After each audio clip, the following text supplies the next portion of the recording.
Bismillahirrahmanirrahim. Assalamualaikum warahmatullahi wabarakatuh.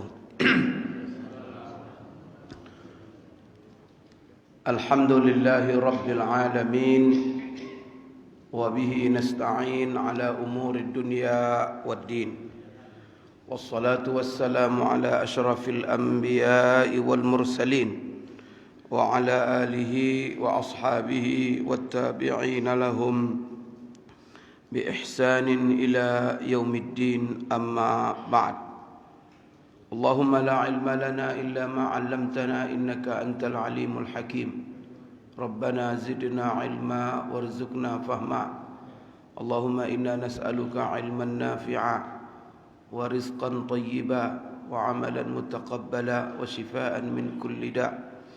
Allahumma ij'alna mimman yastami'una al-qawla fayattabi'una ahsana. Allahumma ij'alna birahmatika fi 'ibadika as-salihin. Qala Allah Ta'ala fi kitabihil karim, a'udzu billahi minasy syaithanir rajim. Ya ayyuhalladzina amanu kutiba 'alaikumus shiyamu kama kutiba 'alal ladzina min qablikum la'allakum tattaqun. Ayyaman ma'dudat. وقال شهر رمضان الذي أنزل فيه القرآن هدى للناس وبينات من الهدى والفرقان فمن شهد منكم الشهر فليصم. وقال تعالى قل بفضل الله وبرحمته فبذلك فليفرحوا هو خير مما يجمعون. صدق الله العظيم. Bapak-bapak, ibu-ibu, kaum muslimin, kaum muslimat yang dirahmati Allah, syukur yang tidak terhingga dan sedalam-dalamnya serta puji, sanjungan yang tidak ada batasnya kita hadapkan kepada Allah. Mari kita basahi mulut kita, kita gerakkan lidah kita selalu memuji-muji Allah Subhanahu wa taala, mengucapkan kalimat-kalimat yang sangat dicintainya, tanda rasa syukur kita kepada Allah Subhanahu wa taala. Kita sudah berada, Bapak Ibu sekalian, di penghujung bulan Sya'ban 1442 Hijriah. Artinya alhamdulillah, bersyukur kita kepada Allah. Mulai pada tahun yang lalu, di hari-hari seperti ini, kita berada di tengah-tengah musibah pandemik 19, COVID-19. Dan pada hari ini masih berlangsung. Pandemik itu belum dinyatakan hilang. Dan dengan kita mendengar berita-berita di mana-mana, ya banyak di antara orang-orang khawatir tak sampai tahun depan atau tidak. Ini berlangsung lama. Dan kita mendengar berapa banyak yang kena musibah ini. Dan alhamdulillah, kita yang hidup, kita yang sehat pada hari ini, dan beberapa hari lagi kita, Bapak Ibu, akan memasuki bulan suci Ramadan. Maka bersyukurlah banyak-banyak kepada Allah Subhanahu wa taala. Banyak orang tahun lalu masih bersama kita, hari ini mereka tidak ada lagi. Dan mereka pasti bercita-cita untuk sampai ke Ramadan tahun ini. Maka kita semua adalah orang-orang yang dipilih oleh Allah untuk memasuki dan untuk berpuasa di tahun ini. Tapi kita juga tidak menjamin, karena belum masuk Ramadan. Karena berapa banyak orang juga satu hari menjelang Ramadan ajalnya pun tiba. Tapi mudah-mudahan kita semua yang di masjid ini,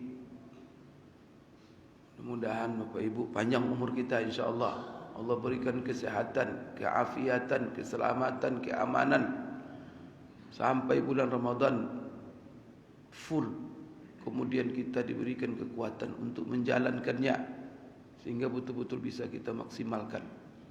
Karena itu jangan tergiur dengan badan sehat, tergiur kerana kita masih muda, tergiur kerana kita rajin makan obat. Tapi Bapak Ibu, itu semua hanya merupakan ikhtiar dan kewajiban kita. Kewajiban kita menjaga kesehatan, kewajiban kita berikhtiar bagaimana supaya kita selalu sehat.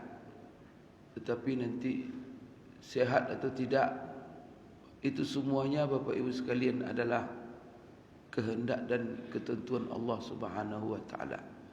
Maka kita berikhtiar, kemudian di samping berikhtiar, salah satu ikhtiar kita adalah doa. Berdoa selalu. Nah, doa ini dalam sebuah hadis, la yaruddul qadra illa doa. Tidak ada yang bisa menolak takdir kecuali doa. Maka jangan malas berdoa. Sekalipun Bapak Ibu sekalian, kita di dalam menurut pikiran kita tak mungkin lagi sesuatu itu terwujud menurut pikiran kita. Maka kalau ada sesuatu menurut pikiran kita tak bisa terwujud lagi, kemudian apakah berhenti kita berdoa memintanya? Kalau selama itu adalah baik, maka jangan berhenti. Kenapa? Karena Allah Subhanahu wa taala kalau berkehendak sesuatu, tak ada yang mustahil baginya. Orang yang mati pun bisa dihidupkannya. Jangankan orang yang sedang sakit, mati bisa dihidupkannya. Karena Allah mampu. Karena Allah kalau sudah menghendaki sesuatu, hanya dengan 2 huruf saja. Innama amruhu idza arada syai'a an yaqula lahu kun fayakun. Maka sebagaimana yang digambarkan dalam Al-Quran, dalam kisah Nabi Zakaria alaihissalam, sudah tua renta, anak belum punya, istri sudah putih rambut semuanya, sudah menopos, punggung sudah bungkuk, anak belum punya. Kalau bapak lah umpamanya itu atau ibu sudah tua, sudah keriput, anak belum punya, apakah bapak ibu masih berdoa minta anak?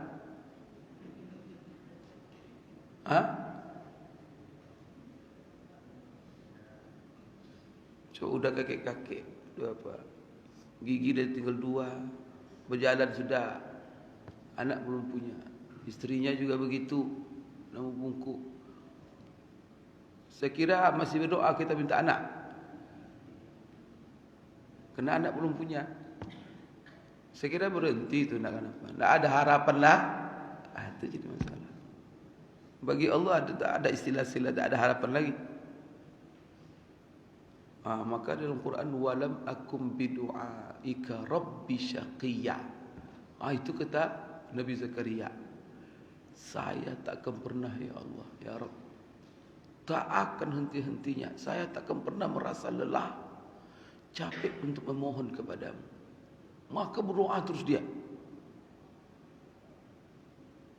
Itu orang tak ada mungkin, karena dia yakin kalau Allah berkehendak, tak ada mustahil. Itu kunci. Maka itulah sebabnya dalam Quran, la tai'asu min rahmatillah. Jangan kamu pernah berputus asa dari rahmat Allah. Dalam ayat, la taqnatu min rahmatillah. Jangan pernah putus asa, kerana Allah Maha segala-galanya. Jadi selagi itu baik, selagi itu bermanfaat, minta. Kalaupun menurut akal kita tak mungkin lagi.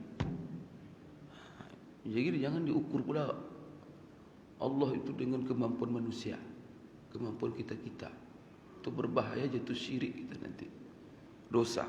Oleh kerana itu Bapak Ibu sekalian, kita akan tinggal 2 hari ini. Kalau ada yang sakit, anda ada harapan lagi ni. Jangan begitu.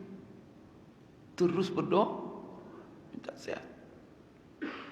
Maka Bapak Ibu, ya boleh percaya, tapi jangan pernah berhenti bersandar kepada yang kuasa. Pokoknya kata dokter, pergi ke dokter, diperiksa kesehatan. Terus nanti dokter bilang, tidak ada harapan lagi Bu, katanya. Tidak ada harapan lagi Pak, katanya. Nunggu diantar ke kubur aja lagi, katanya. Kira-kira Bapak gimana? Berhenti apa berdoa? Bilang sama dokter, kalau dengan Pak Dokter memang tidak ada harapan lagi, tapi saya punya harapan besar kepada begitu, dengan mantap, sembuh langsung itu. Tapi saya punya harapan. Kalau seandainya Bapak Ibu sekalian ada orang seperti itu tuh, jangan goyang kita. Maka orang beriman itu selalu kokoh, selalu tegar. Kenapa? Karena dia bersama Allah, bersama yang maha kuat, bersama yang maha kuasa, bersama yang maha segala-galanya.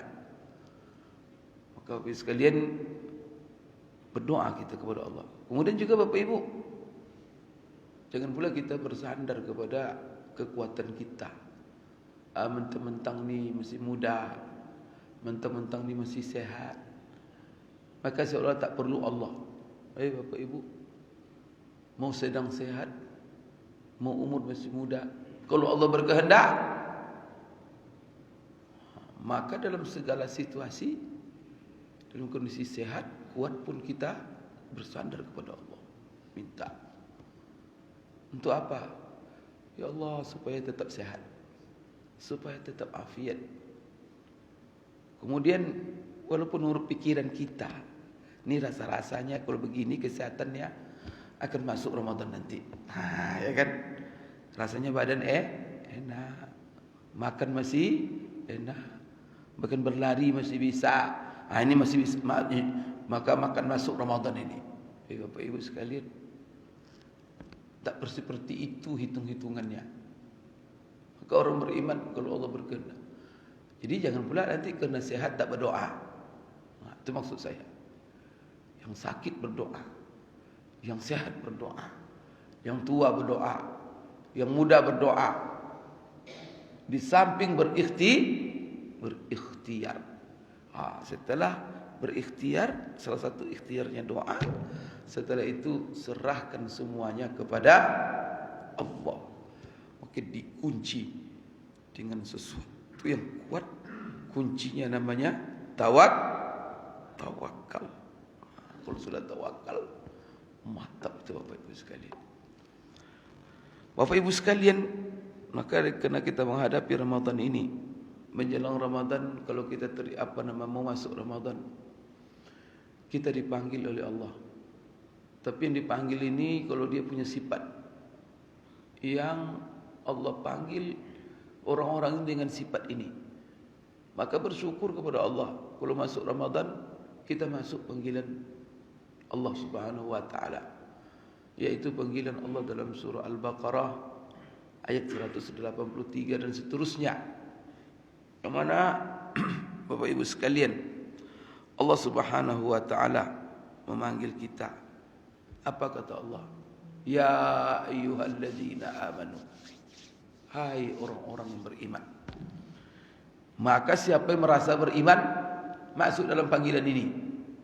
Itulah sebabnya orang tak merasa beriman dan tak beriman, dia cuek-cuek saja. Maka orang beriman menjelang Ramadan ini kasak kusuk sudah. Hati berubah, gembira, senang. Kemudian maka kita di mana-mana melihat, suara saya sudah hampir tak keluar. Karena dari pagi sampai malam acara menyambut Ramadan. Karena orang beriman menjelang masuk Ramadan ini, Bapak Ibu tergerak hatinya, tergerak jiwanya. Kenapa? Karena Allah panggil. Jadi menyambut Ramadan itu sebenarnya bukan menyambut Ramadan. Karena dia dipanggil, maka dia menyambut panggilan Allah. Itu hakikatnya. Menyambut panggilan Allah. Kerana panggilan Allah itu disambut. Solat kita dipanggil juga. Apa kata Allah Subhanahu wa taala? Wa aqimus solah.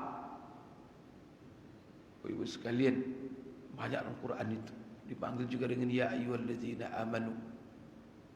Maka dipanggil dengan apa? Azan. Hayya 'alas shalah. Maka kita datang siap-siap. Allahu akbar. So, itu apa? Mulailah kita itu. Kalau sedang bekerja, berhenti bekerja. Sedang nonton TV, matikan TV. Sedang main HP, gulung HP-nya. Setelah itu apa? Bersiap-siap berwudu, berpakaian yang rapi, datang dengan hati yang lapang. Datang ke masjid kemana? Kemana? Menyambut panggilan Allah. Karena Allah memanggil. Itu indahnya hidup ini. Datang Ramadan, kita diperdengarkan lagi oleh para ustaz, para qari, panggilan Allah, ya ayyuhalladzina amanu. Maka apa? Ya Allah, ketika kita semakin mendekat Ramadan itu, hati semakin lapang. Rindu kita untuk menyambut panggilan Allah di bulan Ramadan ini. Bapak Ibu sekalian, yang dipanggil sifatnya apa? Amanu. Hai orang-orang yang beriman. Siapa amanu itu? Orang yang percaya dengan Allah. Orang yang yakin dengan Allah. Percaya dengan Rasulullah. Orang beriman itu adalah orang yang dalam keyakinan hidupnya, yang selalu dia mengatakan, raditu billahi rabba wa bil islami dina wa bi Muhammadin nabiyyan wa rasulah. Orang yang beriman itu adalah orang yang ridha Allah sebagai Tuhannya, Muhammad adalah sebagai Rasul yang menjadi panutan hidupnya. Kemudian syariat Islam merupakan panduan dan pedoman dalam hidupnya. Apakah semua orang seperti ini mengakui Allah sebagai Tuhan? Tidak semua orang. Bersyukur kita. Maka yang tidak percaya kepada Allah tidak masuk panggilan. Orang ateis tak percaya dia Tuhan. Dia mengingkari hatinya, Pak. Hatinya mengatakan, nah dia lemah manusia itu. Karena orang yang tak percaya itu orang kuat. Manusia ini lemah. Sebentar sakit, sebentar flu, sebentar apa. Gimana dia tak percaya Tuhan? Orang lemah. Cuma dipaksa-paksanya. Maka hidupnya menderita. Karena fitrah dalam diri manusia, kepercayaan, keyakinan kepada Allah. Kemudian Bapak Ibu, yakin dengan Rasul. Semua orang beriman kepada Rasulullah? Tidak. Banyak orang beriman kepada Rasul, tapi kepada Rasulullah tidak beriman dia. Alhamdulillah. Maka itu umat Islam ini dalam beriman kepada para Nabi Rasul menengah. Maka kita lihat ada umat namanya Yahudi. Kalau umat Yahudi hanya percaya kepada Nabi Musa, dia tidak percaya, mereka tak percaya kepada Isa dan tak percaya kepada Nabi Muhammad SAW. Kalau kita lihat pula orang Nasrani, mereka percaya kepada Musa, mereka percaya kepada Isa, tapi tak percaya kepada Nabi Muhammad SAW. Kita umat Islam percaya kepada Musa, percaya kepada Isa, dan Nabi Muhammad SAW adalah Rasul, panutan dan contoh teladan dalam kehidupan kita. Mana yang hebat itu? Itulah umat Islam ini ummatan wasata. Maka mereka itu para Nabi semua. Maka apa? Dalam Al-Quran, la nufarriqu baina ahadim mir rusuli. Kami tidak beda-bedakan sedikit pun antara para rasul. Maka dalam Al-Quran, kalau kita baca, isinya adalah selalu pembuktian. Pertama, Al-Quran itu benar. Kedua, bahwa Nabi Muhammad SAW itu betul-betul Rasul. Seperti dalam surah Sajadah, Allah bandingkan antara Nabi Musa dengan Nabi Muhammad SAW. Seperti dalam surah Sajadah, walaqad ataina Musal kitaba fala takum fi miryatin min liqa'ih wa ja'alnahu huda li bani Israil wa ja'alna minhum a'immatan yahduna bi amrina lamma sabaru wa kanu bi ayatina yuqinun. Kami telah berikan kepada Musa itu At-Taurat, kami turunkan kepada dia Taurat. Maka jangan engkau ragu wahai Muhammad, kami juga turunkan kepada kamu Al-Qur'an. Nah, kenapa kalian beriman dengan Musa, kalian tidak beriman dengan Nabi Muhammad? Musa itu adalah utusan Allah, kami yang utus dia. Muhammad, kata Allah, kami juga yang utus dia. Musa kami turunkan kepadanya Taurat, Nabi Muhammad kami turunkan kepadanya Al-Quran. Begitu Bapak Ibu saudara. Taurat pedoman untuk Bani Israel, Quran pedoman untuk Nabi Muhammad SAW dan umatnya.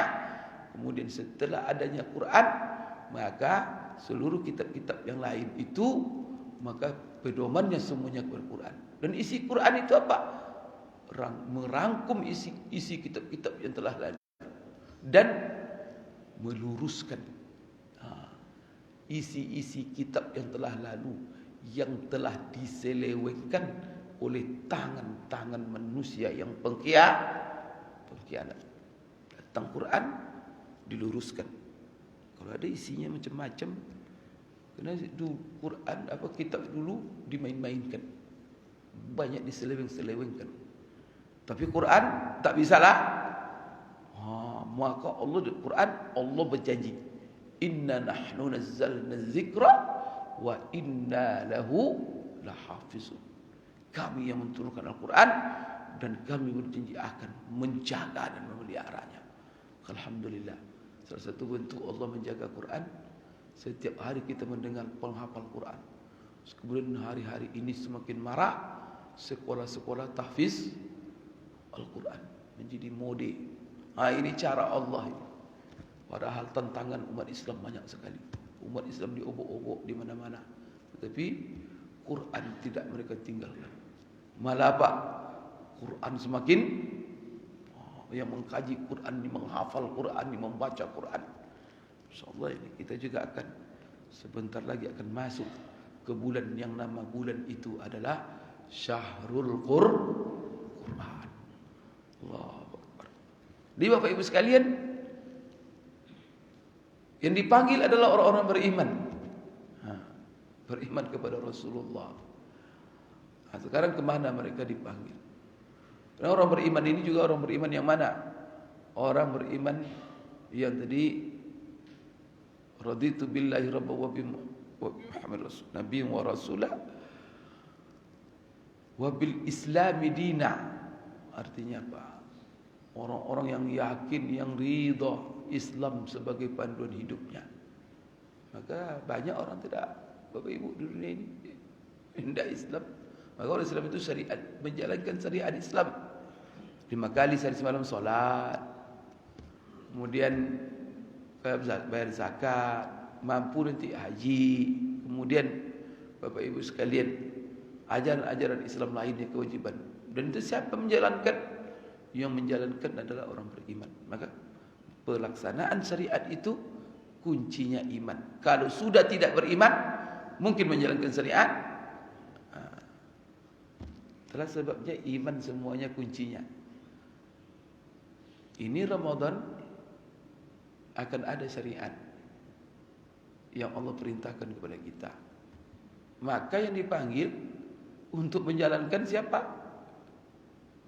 Sembarang tidak sia-sia memanggil. Kenapa tidak ya ayyuhan nas? Kenapa ya ayyuhalladzina amanu? Karena ini adalah perintah syariat. Syariat itu tak mungkin dilaksanakan kecuali oleh orang-orang yang dasarnya memiliki iman. Kalau sudah tidak beriman, tak mungkin.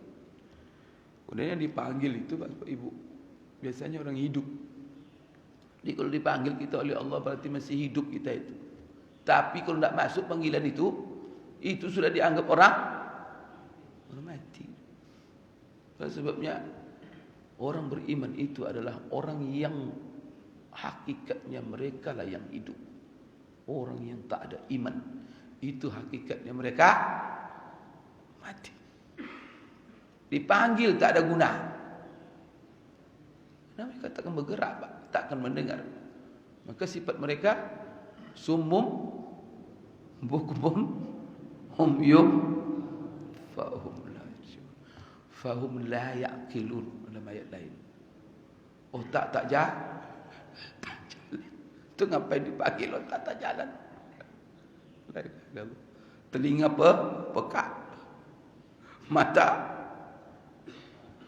sudah otak tak jalan, telinga pekat, mata buta. Itu untuk apa dipanggil langsung itu? Itu buang-buang waktu, capek bapak panggilnya. Sebab itu orang pekat tu bapak panggil-panggil. Allah katakan khatamallahu ala qulubihim wa ala sam'ihim wa ala absarihim ghishawa wa lahum adzabun adzim. Wa laqad zara'na li jahannama katsiran minal jinni wal ins lahum qulubun la yafqahuna biha wa lahum a'yunun la yubsiruna biha wa lahum adhanun la yasma'una biha ulaika kal an'am bal hum adall. Itulah kata Allah menggambarkan orang-orang tak beriman. Bersyukur Bapak Ibu kita masuk orang beriman. Hidup di dunia ini, hidup semuanya hidup. Mau beriman tak beriman, Allah beri rezeki semua. Bapak Ibu, semua sama. Cuma orang beriman Bapak Ibu, Allahu Akbar, Allah istimewakan. Selama kita memiliki iman, Allah istimewakan. Hidup kita bukan sembarang hidup. Dunia kita dapat, dan semua kita lakukan di dunia ini simpanan bagi kita untuk kehidupan yang abadi. Mereka makan, kita makan, tapi makan kita dianggap ibadah oleh Allah, karena kita makan untuk mendapatkan kekuatan supaya kita bisa beribadah kepada Allah. Maka seluruh sarana ibadah itu Allah nilai sebagai ibadah. Berolahraga kita untuk sehat. Oh, setelah sehat kita bukan untuk nipu-nipu orang. Kita sehat supaya kita bisa berjalan ke masjid, supaya kita bisa bermanfaat, supaya kita bisa menyebar kebaikan. Allahu Akbar.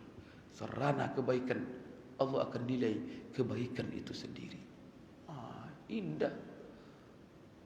Bahagia jadi orang beriman ini Bapak Ibu.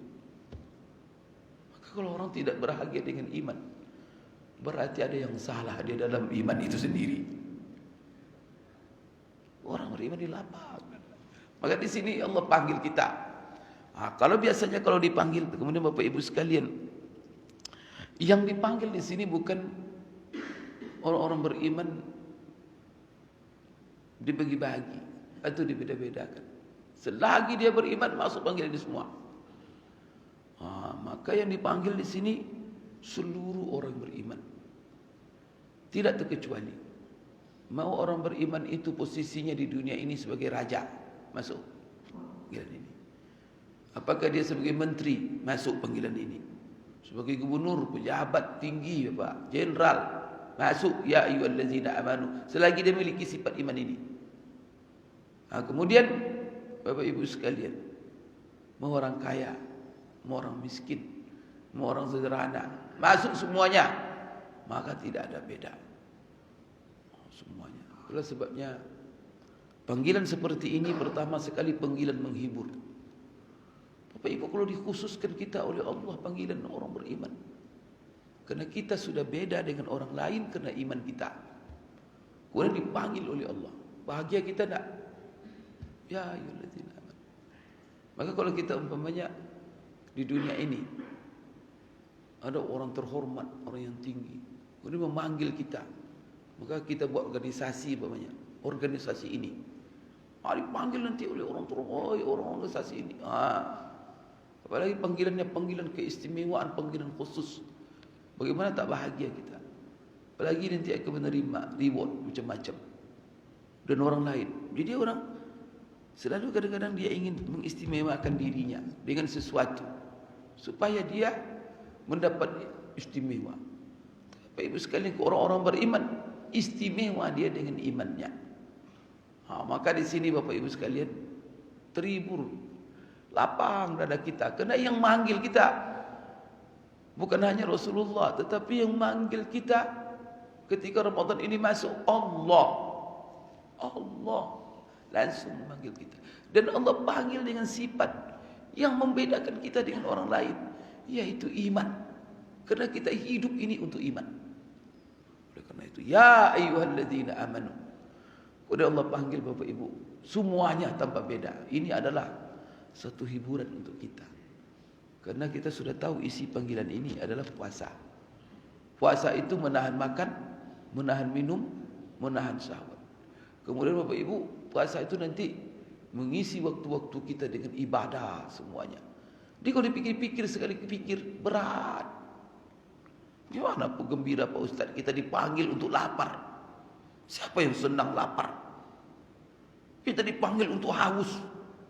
Kita dipanggil untuk menahan kesenangan nafsu kita. Kemana saya akan senang mendengar panggilan itu? Tapi pada hakikatnya Bapak Ibu senang tak? Semua senang, gembira. Apa kuncinya?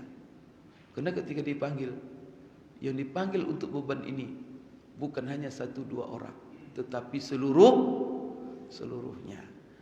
Maka kalau Allah panggil kita di sini, Allah panggil kita seluruhnya. Kutiba alaikumus shiyam, diwajibkan kepada kamu berpuasa.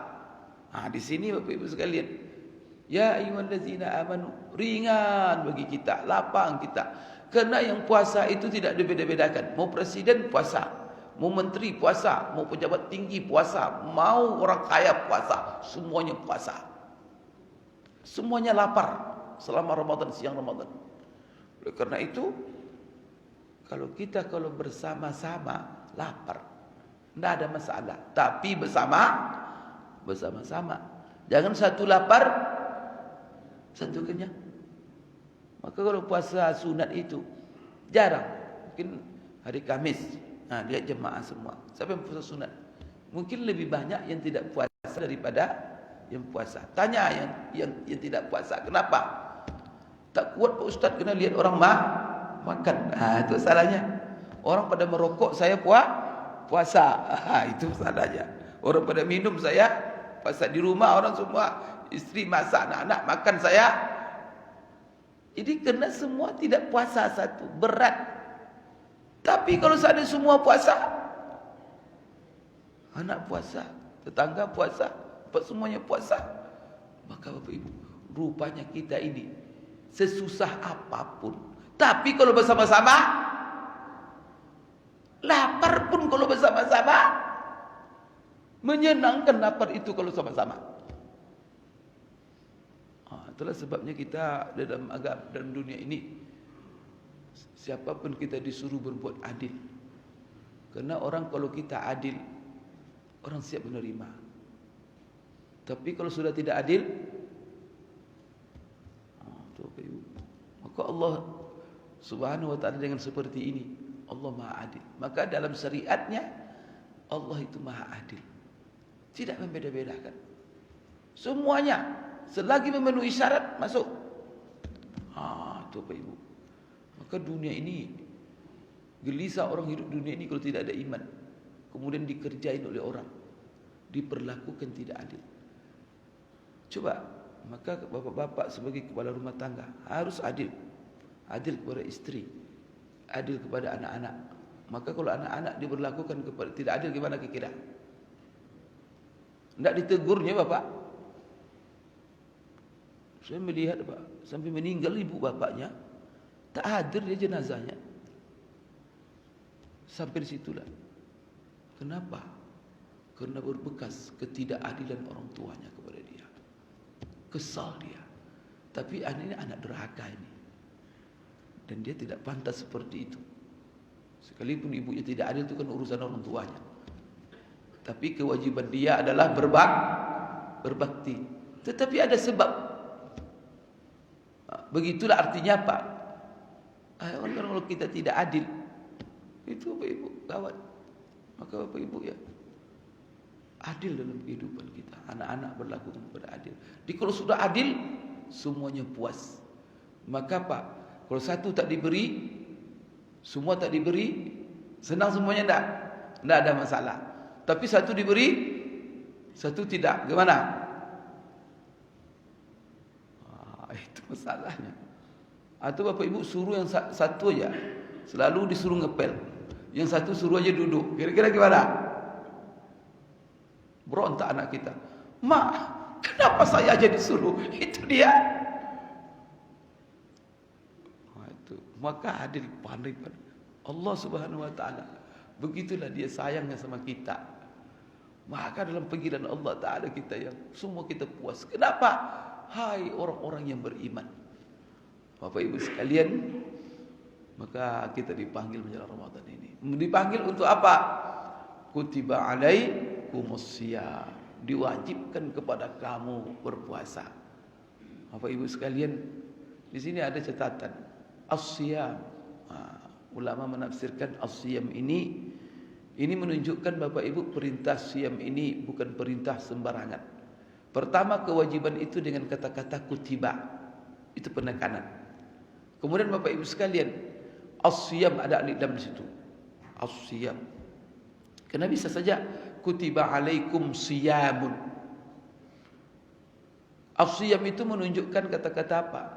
Bahwa puasa yang Allah minta, yang Allah tuntut kepada kita, orang-orang yang beriman, bukan puasa sembarangan, bukan puasa asal-asalan, tetapi puasa yang ada aturan, puasa yang ada adab-adabnya, puasa yang ada syarat-syarat rukun-rukunnya. Oleh karena itu, ini adalah perintah panggilan Allah untuk melaksanakan ibadah puasa dan lakukan ibadah puasa itu semaksimal mungkin di puasa yang maksimal. Jadi ada puasa tidak maksimal Pak Ustaz, ada orang sembarang puasa, ada. Maka para ulama membagi kita yang puasa Ramadan ini kepada 3 tingkatan. Maka yang tingkat yang mana kita dituntut oleh Allah? Pertama sekali adalah puasa namanya Bapak Ibu, puasa orang awam. Maka kita ini jangan menjadi puasa awam. Apa itu puasa orang awam? Dia puasa tetapi yang ditahannya cuman 2 saja. Menahan perut dan di bawah perut. Artinya apa? Puasanya hanya sekedar menahan makan, menahan minum, dan menahan untuk tidak berhubungan dengan istri atau istri dengan suami. 3 itu saja menahannya. Tetapi yang lain tidak ditahan. Mulut tak puasa. Makan ditahan, mulutnya lepas kontrol terus. Tidak ditambatkan, tidak dikunci mulutnya. Seharusnya apa? Kalau makan saja ditahan, minum yang mana itu adalah kepentingan hidup. Kalau tidak makan kita mati kita. Tahu begitu pentingnya makan. Kalau tidak kita minum mati kita. Bapak Ibu itu aja ditahan. Apalagi dosa-dosa. Dan makan yang ditahan itu adalah sebenarnya barang halal. Sebenarnya makan itu kan perbuatan halal pada prinsipnya. Tetapi selama Ramadan yang halal itu dilarang Allah. Kita siap kalau Allah yang melarang, yang halal pun yang dilarangnya, kita pun siap. Tak dilarang. Maka itulah sebabnya ironis, lucu orang ketika Allah suruh untuk menahan yang halal, dia tahan, tak makan, tak minum. Tetapi yang jelas-jelas haram masuk itu tidak masuk. Maka orang yang puasanya Bapak Ibu, kalau puasa perut, puasa di bawah perut, itu puasa asal-asalan namanya. Ini hikmah Bapak Ibu sekalian. Itulah sebabnya di dalam hadis Rasulullah, man lam yada' qaulaz zur falaysa lillahi hajatun fi an yada'a ta'amahu wa syarabah. Maksudnya apa? Orang yang puasa perut puasa, tetapi mulut tak puasa. Bohong tak ditahannya, gunjing orang tak ditahannya, fitnah orang tak ditahannya, berkata-kata keji tak ditahannya. Maka apa kata Rasulullah? Allah tidak butuh kepada puasanya. Maka apa dalam hadis yang lain? Kam min shaimin laisa lahu min shaumihi illa al-ju' wal 'atas. Berapa banyak orang yang berpuasa kata Rasulullah, tapi dia tidak mendapatkan dari puasanya kecuali haus dan lapar. Apa masalahnya? Karena yang puasa cuma perut saja. Bapak Ibu, maka yang diminta kutiba alaikumus shiyam. Oleh karena itu ketika itu menahan diri daripada makan, minum dan segala hal yang merusak ibadah puasa. Maka yang merusak ibadah puasa itu Bapak Ibu pelajari nanti ya.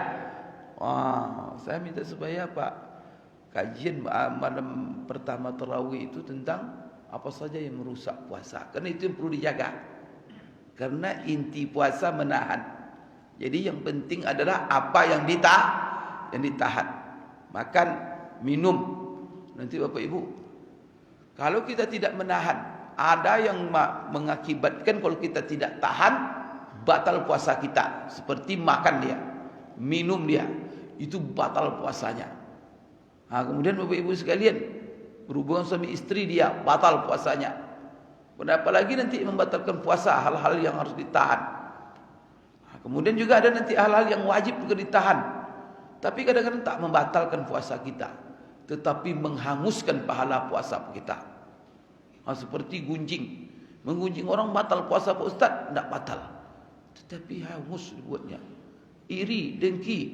Gimana? Tak batal puasa? Tak batal. Jadi Bapak Ibu, puasa yang sempurna itu apa? Puasa yang memperhatikan syarat dan rukun-rukunnya. Puasa yang menjauhi seluruh larangan-larangannya. Kemudian puasa yang sempurna dengan melakukan hal-hal yang sunat selama kita berpuasa. Jadi yang ditahan apa? Bukan makan dan minum saja, tetapi semuanya ditahan. Anggota badan kita, indera kita juga ditahan. Ditahan dalam memfungsikannya kepada apa yang diharamkan Allah. Karena anggota badan kita ini nikmat dari Allah. Setiap anggota ada fungsinya. Tangan untuk digerakkan, tangan untuk menanda tangan, tangan untuk mengambil, tangan untuk fungsi. Maka hati-hati, fungsi tangan jangan difungsikan selama puasa kepada hal-hal yang diharamkan Allah. Suruh nada tangan, fiktif, jangan nada tangan. Saya lagi itu tuh maksudnya. Ya, suruh ngambil hak orang, ingat jangan diambil. Saya lagi puasa. Itu Bapak Ibu sekalian, tangan. Kaki melangkah. Ingat, kaki ini kalau tidak ada kaki, tak bisa kita kemana-mana. Kecuali dorong kursi roda.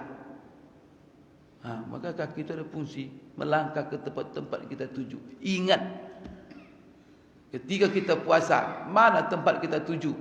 Tempat yang diridai Allah atau tidak? Kalau tidak diridai Allah tempat itu, stop, tahan langkah kita. Itu puasa. Maka puasa itu menahan. Tahan langkah kita. Jangan dilangkahkan. Mata punya fungsi melihat. Yang kita lihat banyak. Ada yang haram, ada yang halal. Maka fungsikan mata kita kepada yang halal saja. Yang haram-haram jangan difungsikan.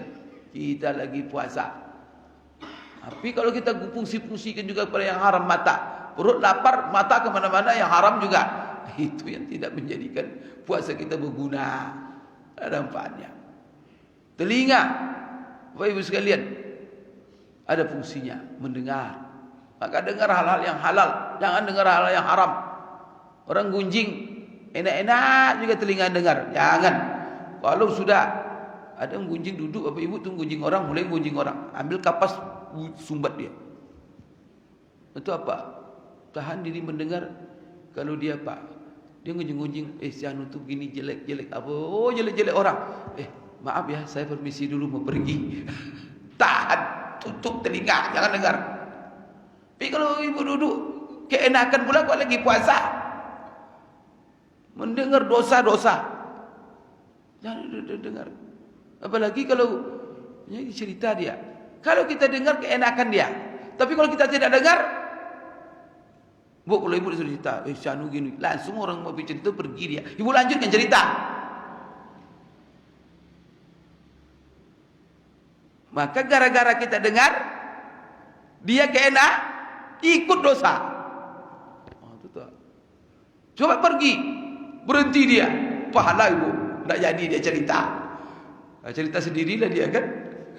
Tidak mungkin dia cerita sendiri. Jangan segan-segan itu. Walau seperti itu, maaf saya pergi. Nah, kalau bisa dinasihati dia. Usahlah kita menceritakan kita lagi puasa. Tak lagi puasa pun dosa. Apalagi? Nanti ya, hilang ni capek kita puasa ini. Makan ditahan, tapi tidak ada gara-gara fitnah, gara-gara mendengar gunjingan ibu ini selesai habis kita nanti. Tidak ada gunanya. Itu harus tegas. Anak-anak diajarkan. Jangan bohong. Kamu puasa, jangan bohong. Maka tahan berbohong. Walaupun berbohong itu ada manfaatnya.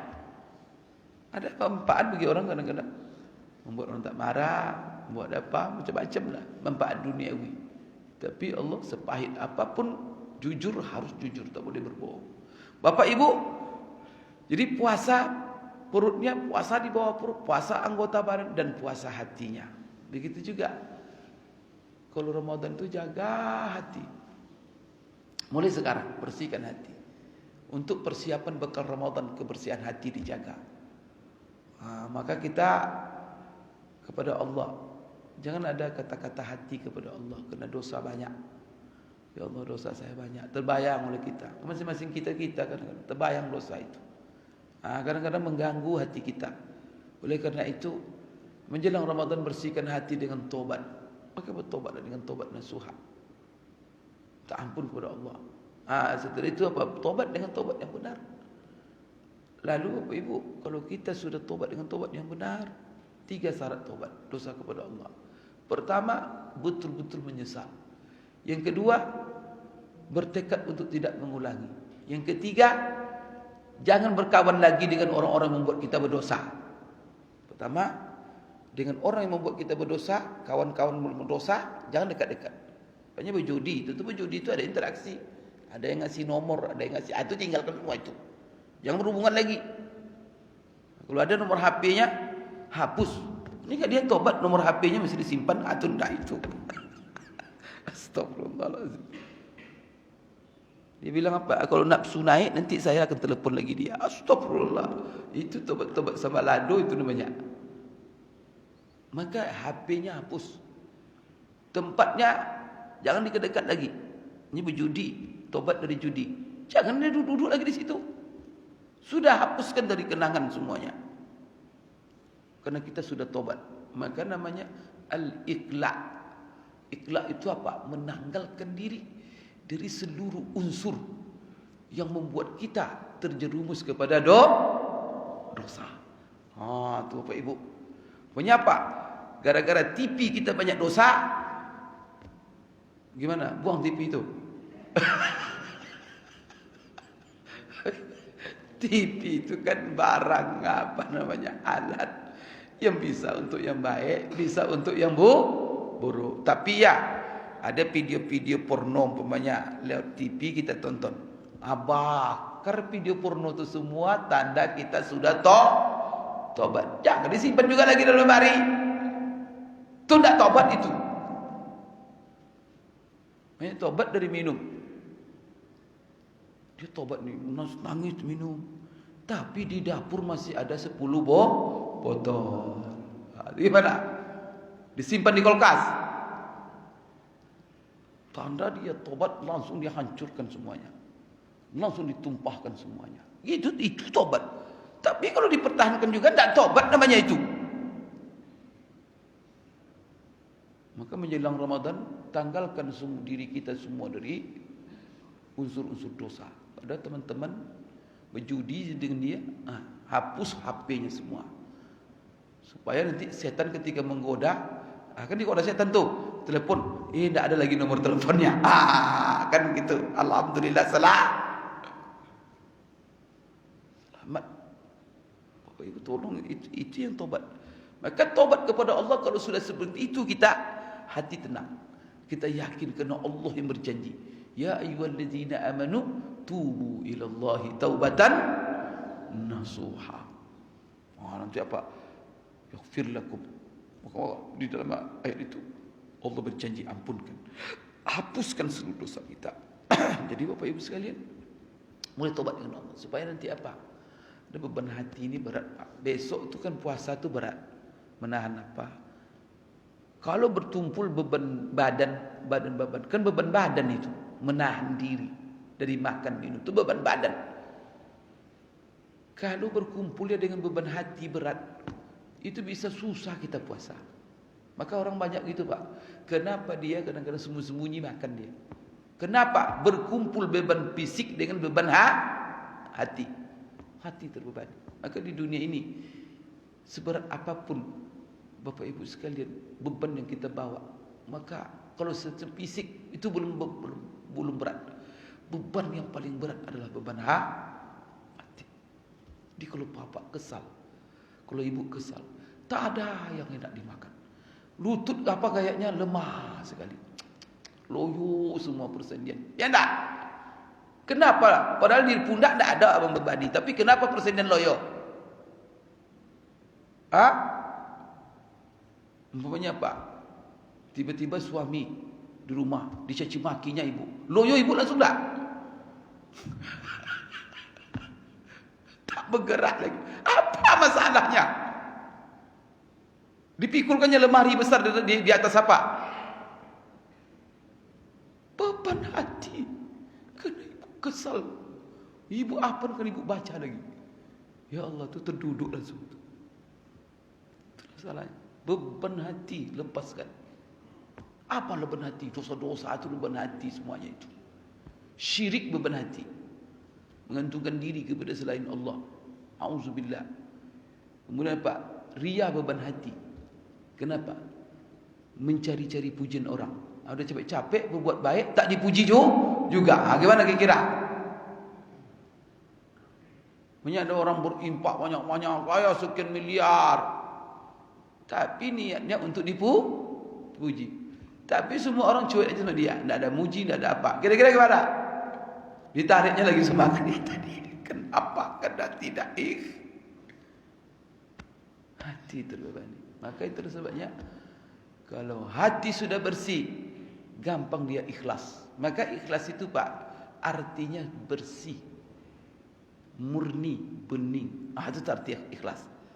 Maka orang yang ikhlas adalah orang yang hatinya bening, hatinya bersih. Allahu Akbar. Maka dia bisa apa yang dibuat, dia tidak singgung. Saya berbuat karena Allah. Maka ibu-ibu yang ikhlas, punya apa? Masak capek-capek dari pagi sampai jam 10 berkeringat ibu masak. Tiba-tiba ketika suami makan, apa yang kamu masak ini? Udah tua tak pandai Kira-kira ibu bilang apa? Bu, kira-kira gimana? Pingsan ibu nak. La ilaha illallah. Tapi kalau ibu ikhlas, merasa ibu,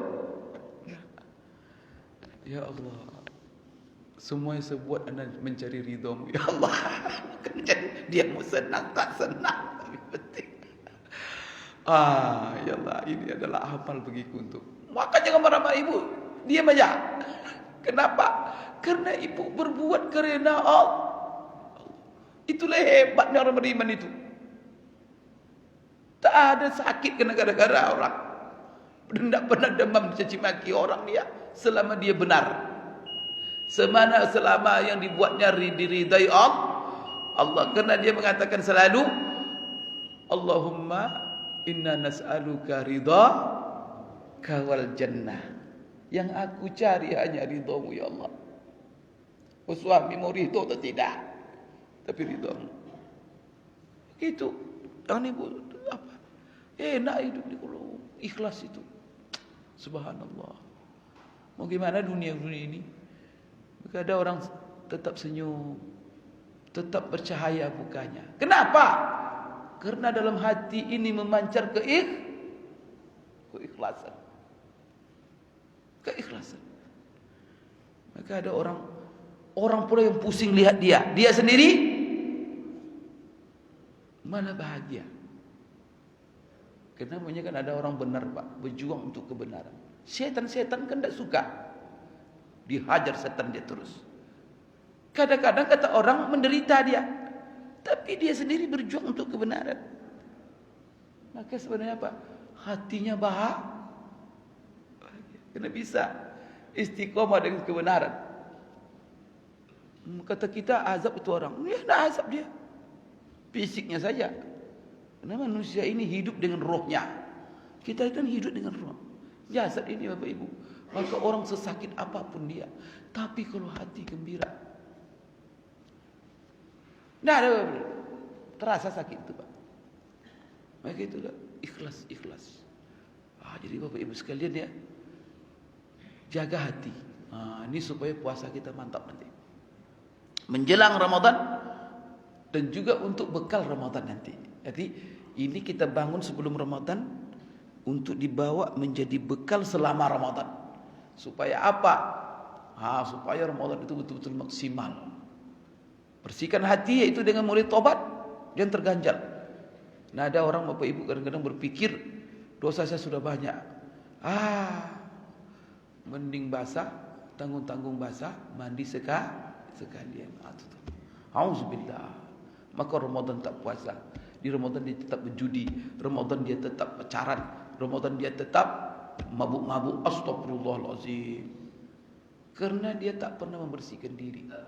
Itulah sebabnya Bapak Ibu jangan khawatir Allah. Rajin-rajin kita ya. Maka kita bahagia menyambut Ramadan ini. Karena salah satu faktornya Bapak Ibu, kita sambut Bapak Ibu. Ramadan ini Allah jadikan waktu yang istimewa. Allah istimewakan waktunya. Allah istimewakan ibadah yang kita lakukan di dalam waktu itu. Maka Bapak Ibu sekalian, apa salah satu keistimewaan Allah? Allah jadikan Ramadan itu sebagai wadah bagi kita untuk membersihkan diri. Itu pertama. Jadi Ramadan ini diistimewakan Allah supaya apa? Dengan Ramadan Allah ampunkan seluruh dosa kita. Ini catatan dosa kita sudah banyak dicatat. Kan dalam Quran Allah katakan kiraman katibin. Maka semua dosa kita dicatat. Sudah ada di buku catatan. Tapi Bapak Ibu, kalau Bapak Ibu tanya, Pak Ustaz, kalau sudah dicatat dosa kita itu, bisa dihapus lagi di catatan malaikat itu Pak Ustaz? Bisa nggak Bapak Ibu? Bisa. Ini Ramadan ini. Ini peluang untuk menghapus catatan dosa kita. Jadi menghapus catatan dosa, menambah catatan. Itu sebenarnya. Karena besok kita di akhirat Pak, dua saja. Yang nerima catatannya dengan tangan kiri, kita besok dikasih baris oleh Allah di akhirat Pak. Baca surah Yasin. Wamtazul yawma ayyuhal. Itu kelompok. Itu otomatis itu. Yang jahat-jahat itu dikumpulkan sama-sama. Besok kita ketika kumpul digiring Pak. Seperti remote. Tidak bisa kita kemana-mana itu. Kamu di situ langsung masuk tuh. Tidak bisa kita menggerakkan lutut kemana-mana lagi. Maka masuk berdosa. Ketemu dengan Fir'aun.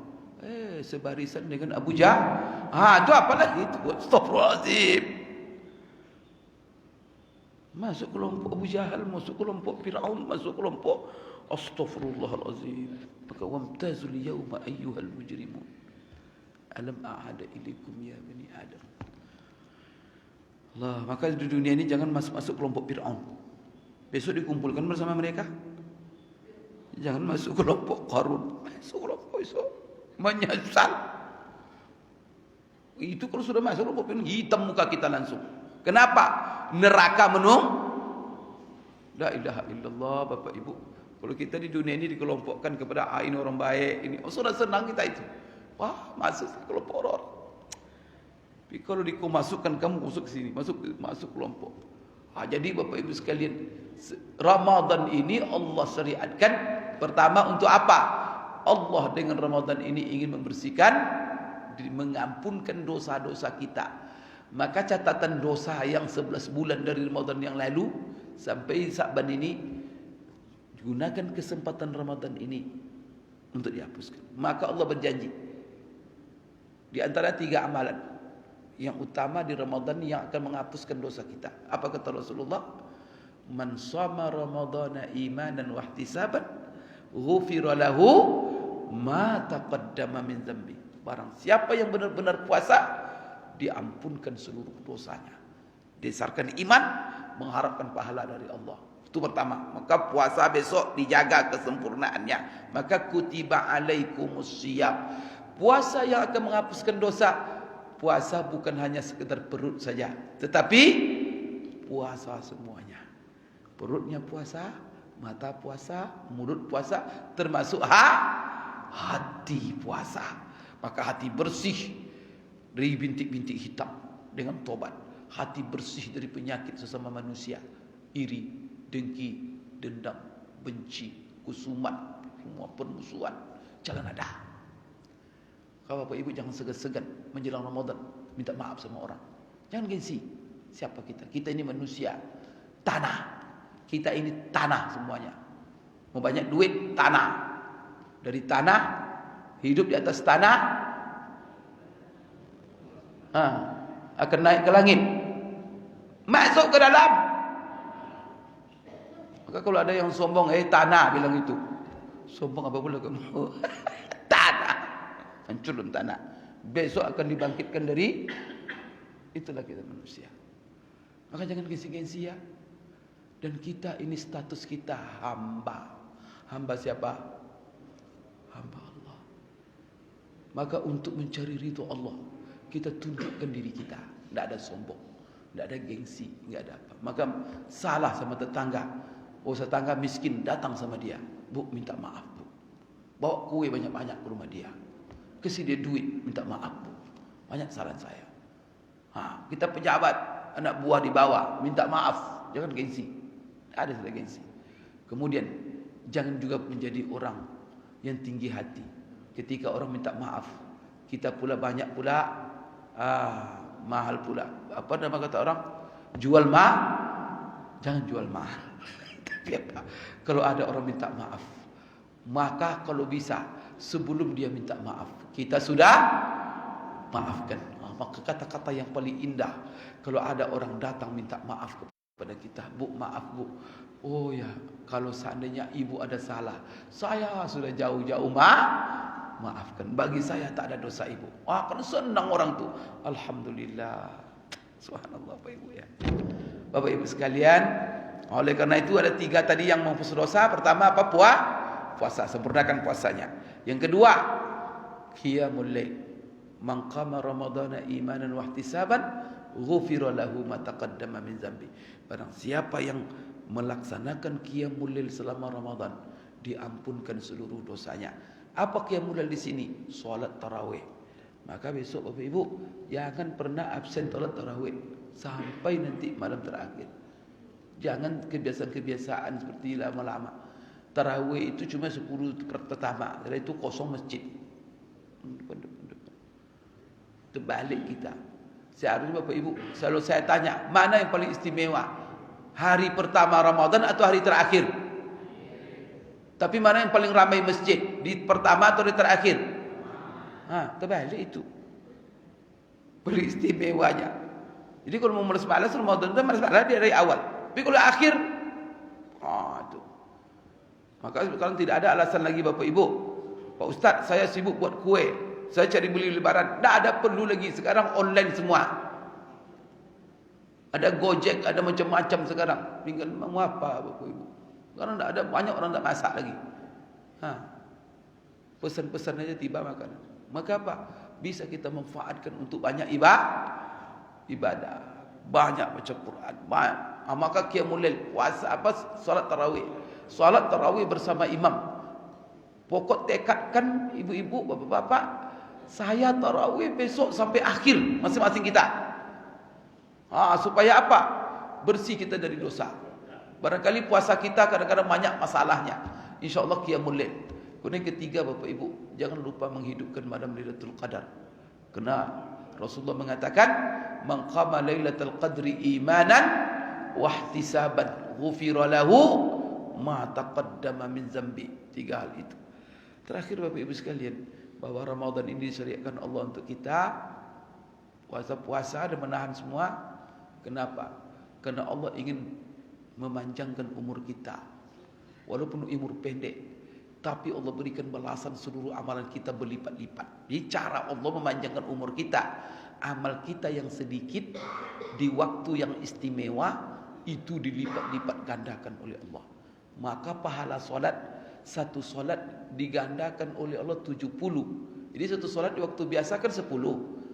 Besok Ramadan 70 Pak. Maka menjadi 80. Solat subuh sekali itu sama dengan 80 kali subuh di luar Ramadan. Solat zuhur sama dengan 80 zuhur di luar Ramadan. Jadi seluruh pahala yang wajib dilipat gandakan 70. Kecuali puasa. Kalau puasa itu apa kata Allah dalam hadis qudsi? Fa innahu li wa ana ajzi bihi. Puasa itu untukku kata Allah. Kata Allah, kemudian aku yang akan membalasnya dengan pahala yang tidak ada batasnya. Yang wajib 70, yang sunat Bapak Ibu sekalian dijadikan oleh Allah pahala amalan wajib. Dan ada satu malam yang kalau kita gunakan, kita manfaatkan untuk ibadah, Allah balas satu malam ibadah itu dengan sama beribadah 83 tahun siang dan malam. Mau Bapak Ibu ingin mendapat ibadah selama 83 tahun siang dan malam? Ramadan kesempatannya. Itu seluruh Ramadan tidak ada. Maka malam Lailatul Qadar ada di bulan Rabiul Awal? Tidak ada. Tarawih cuma ada di Ramadan. Maka besok Bapak menyesal 10 tarawih. Besok Syawal tidak ada tarawih lagi. Jangan buat tarawih sendiri. Tarawih hanya di bulan Ramadan. Maka barang siapa yang mengikuti tarawih, iman, mengharapkan pahala, dihapuskan dosa, maka manfaatkan sebulan itu. Kita belum tentu bulan tahun akan datang ketemu Ramadan atau tidak. Maka pastikan Ramadan ini dapat Lailatul Qadar. Ramadan ini puasa yang sempurna. Ramadan ini Bapak Ibu sekalian, jangan pernah berhenti dan putus salat tarawih minimal. Kemudian Bapak Ibu, sebagai pesan terakhir, karena Ramadan ini adalah Ramadan bulan Al-Quran, maka sebentar buka Quran. Jadi salah satu hikmah kenapa kita dilarang makan minum, kemudian berhubung suami istri di siang Ramadan, hikmahnya supaya apa? Jangan sibuk aja dengan makan. Supaya apa? Fokus dengan Al-Quran. Itu sebenarnya. Karena menyibukkan kita ntar makan, ntar minum, ntar dengan istri manggil. Sekarang enggak ada lagi. Makan tak ada, minum tak ada. Tak ada istri, tak boleh manggil lagi. Maka apa? Hidup dengan Quran terus. Allahu Akbar. Siang dengan Quran, malam dengan Quran. Kecuali ada kewajiban cari nafkah, bekerja, masih dikerja. Tapi apa? Asal ada waktu kosong, Quran. Siapkan di HP, siapkan aplikasi Quran. Saya buka HP Quran. Kalau bisa aplikasi yang ada tanda-tanda sampai bacaan berapa. Begitu Bapak Ibu sekalian. Malam, apa sebenarnya guna tarawih? Tahu enggak Bapak Ibu? Tarawih itu, qiyamul lail itu hakikatnya Quran. Supaya berlipat-lipat pahala. Sebenarnya tarawih itu untuk mendengar Quran. Maka siangnya disuruh puasa. Supaya apa? Mulut dengan Quran aja, mata dengan Quran, lihat gini ya. Telinga, mata, apa semua pikir Quran. Maka puasa. Kemudian kalau malam kita dengarkan Quran dari imam, mulut imam. Maka kalau bisa minimal semalam itu 1 juz. Kalau saya sarankan di sini, cari imam, nyumbang ibu-ibu semua, cari yang hafiz. Saran saya hafiz yang punya sanad ke Rasulullah SAW. Itu gunanya kemul itu sebenarnya Pak. Nyumbang dikit-dikit apa? Bayar habis itu supaya dia di sini. Suruh dia 1 juz baca setiap malam. Payah itu malah payah. Bapak duduk depan TV bisa berjam-jam. Masa solat tarawih enggak bisa? 1 juz itu paling-paling 1,5 jam.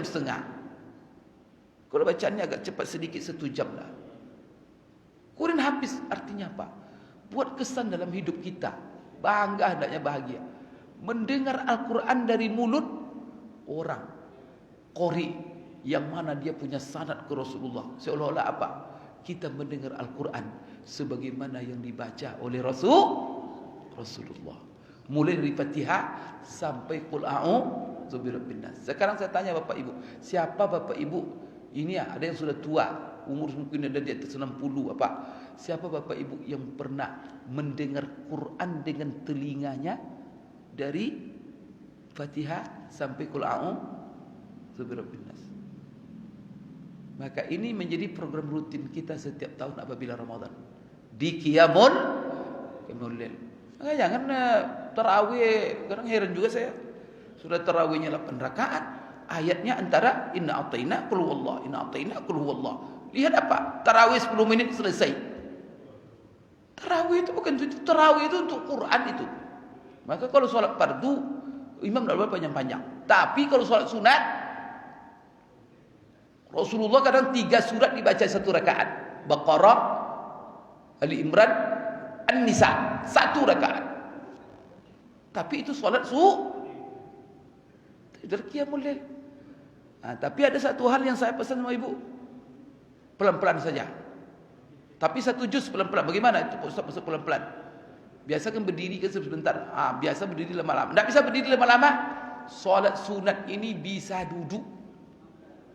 Walaupun bapak bisa berdiri, boleh duduk solat sunat. Solat sunat beda dengan solat fardu. Kalau solat fardu wajib, kalau tidak berdiri tidak sah solatnya. Tapi kalau sunat, sanggup pun kita berdiri boleh. Maka nanti tarawih 1 juz, goyang lutut, duduk, tidak masalah. Itu solat sunat itu cuma kok. Ini perlu saya kaji. Rasulullah Bapak Ibu sering solat sunat itu di mana? Di atas onta. Dia sedang mungkin onta dia solat sunat dia. Tapi kalau solat fardu tidak pernah dilakukannya. Turun dia dari onta, berdiri dia. Itu maksudnya apa? Solat sunat. Maka dalam mobil, kalau bapak dalam mobilnya ibu, mau pergi padang, kiblat sana ada. Tidak ada masalah. Solat duha dalam mobil, Allahu Akbar. Solat sunat Pak ya, itu lebih longgar. Tidak ada orang. Dia tidak solat duha dia. Kenapa? Dia harus singgah ke masjid. Namun kalau kita sanggup berdiri tentu lebih baik. Tapi jangan pula nanti gara-gara tidak bisa berdiri, tidak solat sunat kita, rugi kita. Mata tarawih itu juga bisa begitu. Sanggup pun bapak berdiri, nanti kalau sudah capek rasanya, duduk. Tidak ada masalah, lanjutkan. Jadi tidak ada alasan. Apa alasan kita? Pulang nanti nonton TV pula. Jadi dosa itu. Maka Pak manfaatkan. Jadi kalau bisa 1 juz malam. Sampai akhir Ramadan, Qul a'udzu birabbin nas. Ini enggak malam pertama langsung dengar Qul a'udzu birabbin nas. Maka malam besok dah datang lagi. Apa? Sudah tamat Quran katanya. Bagus sekali. Jadi setelah nanti tarawih dengar dari 1 juz, duduk pula bersama. Tadarus. Tadarus itu apa? Ngumpul ini. Kelompok satu membaca, yang lain mendengar. Kalau ada yang salah, ditegur. Itu salah. Maka meluruskan bacaan. Kemudian nanti baca yang lain. Di samping kita membaca, orang lain mendengar. Kalau ada yang salah, dibenarkan. Nanti orang lain membaca. Sehingga ada perbanding. Sehingga betul-betul Quran itu. Jadi Quran semua. Siang puasa dengan Quran. Tarawih dengan Quran. Setelah tarawih tadarus dengan Quran. Setelah itu apa? Ada pula ceramah. Ada kultum subuh. Ada nanti ceramah santapan rohani. Semuanya berkenaan dengan Al-Qur'an. Betul-betul Quran. Karena ini bulan Quran. Maka kita marakkan Quran. Bapak-bapak duduk baca Quran. Duduk di depan rumah Quran. Ibu-ibu duduk Quran. Allah. Itu baru Ramadan. Itu dapat saya sampaikan Bapak Ibu sekalian. Mudah-mudahan ada manfaatnya. Mudah-mudahan kita semua sehat badan ya. Sehat, kemudian afiat, selamat, aman. Jaga kesehatan sebagai ikhtiar kita. Dan jangan lupa berdoa kepada Allah. Dan serahkan semuanya kepada Allah. Kemudian berdoa kepada Allah supaya diberikan kekuatan hati, hidayah, taufik, sehingga kita bisa memaksimalkan Ramadan itu nanti. Dan saya sebagai ustaz selama ini menghadapi bulan suci ini, Bapak Ibu, banyak kesalahan, banyak ketimpangan, banyak kekurangan. Saya ini banyak kekurangannya. Dalam ceramah-ceramah saya ini ada orang bilang terlalu panjang Pak Ustaz. Urat ini panjang sekali. Tapi nanti kalau saya pendek-pendek, kenapa pendek sekali Pak Ustaz? Ustaz, kami sudah datang jauh-jauh, pendek sekali. Ini tak mana ini, tak panjangnya, tak pendeknya. Jadi susah. Pak Ustaz, jangan diulang-ulang Pak Ustaz. Bosan kami pengen baru. Nanti ada pula yang lain. Jangan cepat-cepat Pak Ustaz, diulang-ulanglah Pak Ustaz supaya mantap. Jadi jemaah ini susah kalau Ustaz ini. Ini yang ini diapakan, yang ini dia. Tapi yang penting Bapak Ibu sekalian, ya namanya kalau manusia itu banyak kekurangan dan tidak akan bisa memenuhi seluruh selera orang macam ada yang suka jus jambu, ada yang suka jus apel, ada yang suka. Coba kalau saya bawa sarapan ini kurang ada macam-macam makanan. Ada lontong, ada sate, ada pical. Semua Bapak Ibu pilih satu. Dia milih ini, dia milih ini, ada selera seperti itu dipenuhi semua. Susah Bapak Ibu sekalian. Oleh karena itu, kesalahan saya banyak sekali Bapak Ibu. Kalau kesalahan, kekurangan itu menunjukkan saya manusia biasa yang penuh dengan kelemahan. Kesalahan itu dari diri saya. Kekurangan itulah saya manusia. Oleh karena itu, atas semua kesalahan, kekhilapan Bapak Ibu, dan itu juga dari syaitan, saya mohon dimaafkan Bapak Ibu. Kan mau maafkan kan? Alhamdulillah. Kemudian Bapak Ibu sekalian, kalau orang masjid ini tidak perlu minta maaf, karena lebih dahulu dia sudah maafkan. Kemudian Bapak Ibu sekalian, kalau ada yang baik, kalau ada bermanfaat, itu semua yang datang dari Allah. Mudah-mudahan ada manfaatnya bagi kita semua. Oleh karena itu, aku qouli hadza wa astaghfirullah li wa lakum. Subhanakallahumma rabbana wa bihamdik, asyhadu an la ilaha illa anta, astaghfiruka wa atubu ilaik. Wabillahi taufiq wal hidayah. Assalamualaikum warahmatullahi wabarakatuh.